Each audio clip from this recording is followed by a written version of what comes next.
The first attack was carried out on January 17. Off the coast, the 10th British Corps, the 56th and 5th Divisions, crossed the Garigliano River. 2 days later, the 46th British Division on the right followed its example. These attacks led to concern for General Fridolin von Seydlitz, commander of the 14th German Panzer Corps and responsible for the defense of the southwestern part of the Gustav Line, regarding whether the 94th German Infantry Division could hold the defense. Understanding Seydlitz's concerns, Kesselring ordered the 29th and 90th Motorized Divisions, stationed in the Rome area, to provide reinforcements.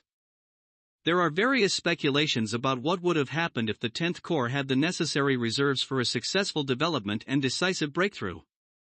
The Corps did not have additional personnel, but there was time to change the battle plan and cancel, or modify, the main offensive by the forces of the 2nd Corps of the U.S. to transfer troops as reinforcements to the southern section before enemy reinforcements arrived at their positions. However, the command of the 5th Army did not assess the fragility of the defenses of the German positions in this part of the Gustav Line, and the plan was not changed. On January 21, 2 German divisions arrived from the vicinity of Rome, stabilizing the position of the German troops. The Allies' plan, however, worked in that Kesselring's reserves were pulled to the south. During the first battle, the 3 divisions of the 10th Corps sustained losses of about 4,000 men. The main assault was launched by the 36th Infantry Division 3 hours after dawn on January 20. The lack of time to prepare for the offensive made approaching the river dangerous due to uncleared minefields and other engineering obstacles. Moreover, an undertaking such as crossing a river required specific planning and training. Although the battalion of the 143rd Regiment managed to cross the Rapido at the southern part of San Angelo, and 2 companies of the 141st Regiment landed on the northern part, they remained isolated for much of the time, as the tank units were unable to reach the other side of the river.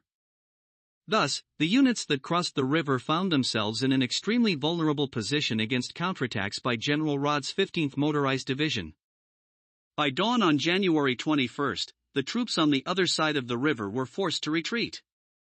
Major General Geoffrey Keyes, commander of the 2nd Corps, pressured the commander of the 36th Division, Major General Fred Walker, to immediately resume the attack.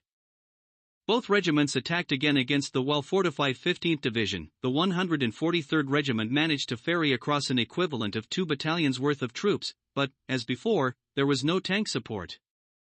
The troops were routed by dawn the next day.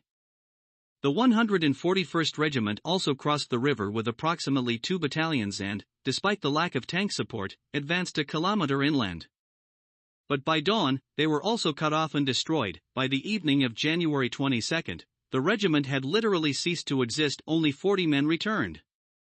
The attack turned out to be a costly endeavor. The 36th Division lost 2,100 men killed, wounded, and missing in just 48 hours.